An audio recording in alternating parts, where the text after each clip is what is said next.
Bonjour et bienvenue sur ma chaîne YouTube, la médecine créative. Aujourd'hui, on va continuer ce qu'on a déjà commencé concernant le CG de A à Z. Alors, dans la séance précédente, on a dessiné ensemble les ondes PQRST sur la dérivation des deux. Et pourquoi on a commencé par la dérivation des deux? Parce que c'est elle qui suit exactement l'axe du cœur qui est censé être à gauche et en bas et à gauche. Alors aujourd'hui, on va voir l'opposante de cette dérivation qui est la VR. Et on va dessiner comme d'habitude les ondes PQRST sur cette dérivation. Alors la VR, comme on a déjà vu dans les vidéos précédentes concernant les dérivations des électrodes, il a deux pôles. Le pôle négatif, c'est le centre de cette ligne entre le bras gauche et le cheville gauche. Et le pôle positif se situe sur le bras droit. C'est la direction qui passe normalement entre le pôle négatif vers le pôle positif. Ça va être ça va être complètement l'opposante à la dérivation des deux, c'est-à-dire en haut et à droite. Alors ici, on va dessiner ensemble les ondes et en commençant par le node sinusal qui va dépolariser les oreillettes. Et cette dépolarisation, elle est présentée par ce vecteur-là qui se dirige vers le bas et comme vous voyez, il s'oppose à la direction de notre dérivation AVR, c'est-à-dire elle va être présentée sur le CG sous forme d'une onde négative, c'est-à-dire c'est une déflexion vers le bas. Alors c'est ça notre P sur la VR. Alors, par la suite, le flux électrique, après la dépolarisation des oreillettes, il va passer au nœud auriculoventriculaire et au faisceau de His où il va se reposer un petit peu pour laisser les oreillettes éjecter tout leur sang dans les ventricules.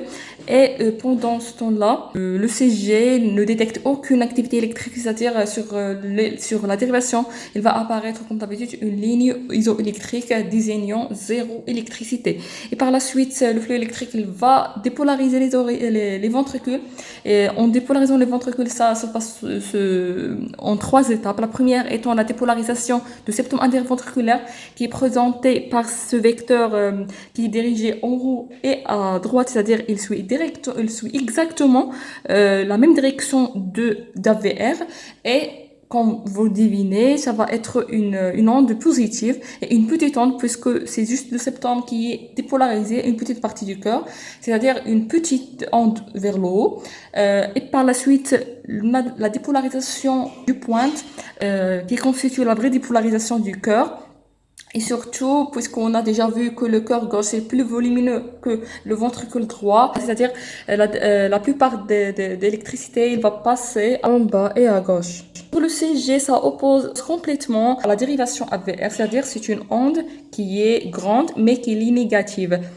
Et la dernière étape de la dépolarisation des ventricules, c'est la dépolarisation de la base des ventricules et elle est présentée par un vecteur qui se dirige vers le haut, vers la base des ventricules et qui suit, comme vous voyez, la même direction de celle de la VR, c'est-à-dire sur le CG, sur cette dérivation, ça va être une onde positive, c'est-à-dire une déflexion vers le haut. Et après que les deux ventricules sont complètement dépolarisés, le flux électrique il va arrêter un petit peu dans les ventricules pour que ces derniers puissent éjecter tout leur sang dans les artères. Ce temps-là, il est traduit sur le CG, vous le devinez, par une ligne isoélectrique puisqu'on n'a aucune activité électrique qui se passe dans le cœur. Et toujours après une dépolarisation, ça vient la repolarisation. Alors, c'est la repolarisation, il va s'opposer à la dépolarisation du cœur, c'est-à-dire dans cette direction-là qui suit la direction de la VR, mais puisque c'est une repolarisation, c'est-à-dire qu'il va être représenté sous forme d'une onde négative, puisque, entre parenthèses, c'est une négativité, c'est-à-dire la négativité, s'il suit la direction de notre dérivation, ça va être négative. C'est-à-dire c'est une T vers le bas. Alors, on va nommer notre complexe QRS selon les règles qu'on a vues dans la vidéo précédente. On a la première, c'est une onde positive, et puisque c'est une onde qui est petite, c'est-à-dire c'est une R minuscule, et puis après ça, on a une onde négative, voilà, elle suit une onde positive, c'est-à-dire c'est pas une Q, c'est une S. Et par la suite, on a une autre onde positive, c'est-à-dire une autre R. Et pour faire la différence entre les deux, on va l'appeler une R'. Alors, comme vous pouvez le constater, on a les ondes PQRST sur la VR, c'est complètement l'opposé, c'est complètement le contraire que celle présentée sur la dérivation des deux. Pourquoi? Parce que tout simplement, la direction de la dérivation des deux s'oppose complètement à la dérivation de la VR. Des deux s'oriente en bas et à gauche, alors que AVR s'oriente en haut et à droite. C'est-à-dire, c'est pour ça on a ce qui est positif sur la dérivation des deux et les négatifs sur la dérivation AVR. Mais jusqu'à maintenant, on n'a vu que deux dérivations. Il nous reste 10 dérivations. Alors, est-ce qu'on doit faire le même travail pour ces dérivations?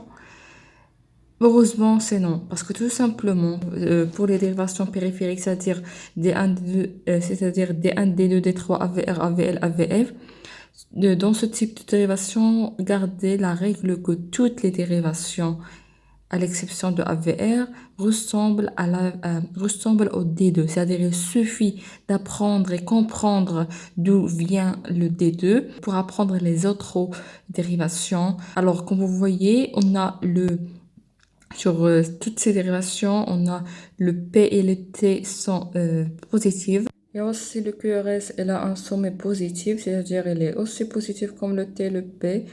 Et ça s'applique pour toutes les dérivations, à l'exception d'AVR, où on a le P et le T sont négatifs, aussi bien que le complexe QRS, comme vous voyez, on a le sommet, elle est en bas, c'est-à-dire elle est négative. Alors, si vous vous demandez c'est quoi cette dérivation en bas, c'est tout simplement une D2 qui est allongée. Et pourquoi on a allongé le D2 spécifiquement? Parce que, comme on l'a vu, déjà, c'est que D2, c'est la dérivation, c'est la seule dérivation qui suit exactement l'axe du cœur. Et l'utilité de cette dérivation-là, c'est le fait qu'elle est allongée, c'est pour qu'on l'utilise pour interpréter le rythme du cœur. Parce que ici, on a beaucoup de complexes PQRST, c'est-à-dire beaucoup de cycles cardiaques. Alors, c'est tout concernant les dérivations périphériques.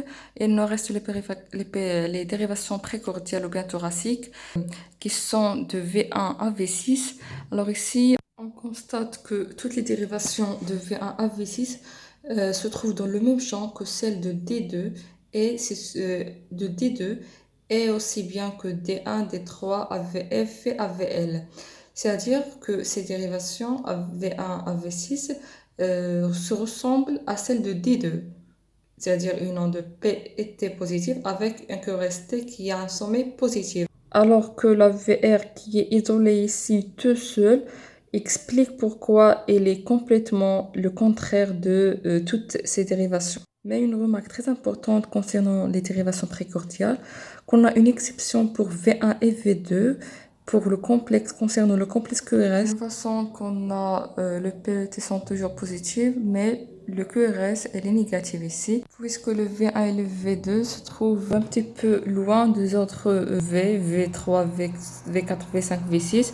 Ça va se ressembler à cet aspect-là, c'est-à-dire avec un son mais qui est négatif. Une autre chose très importante concernant les dérivations précordiales, c'est qu'en passant de V1 à V6, les ondes subissent ce qu'on appelle une évolution concernant la croissance et la décroissance de ces ondes, d'une sorte que le R, c'est-à-dire l'onde positive, croît de V1 à V6, alors que l'onde négative, S qui vient après l'onde positive, se décroît en passant de V1 à V6 jusqu'à sa disparition en V6. Alors, une astuce pour mémoriser pour toujours et jamais oublier comment ces ondes R et S se développent de V1 à V6, c'est le fait que les ondes précordiales entourent le cœur en se passant de sa droite à gauche. Et puisque le cœur il est penché à gauche, c'est-à-dire en passant de V1 à V6, on s'approche de plus en plus au cœur. C'est-à-dire au début, on est loin du cœur et on se rapproche progressivement. Alors on peut dire que lorsqu'on est loin du cœur, le complexe que reste, ça doit être négatif. Lorsqu'on se rapproche, ça devient positif.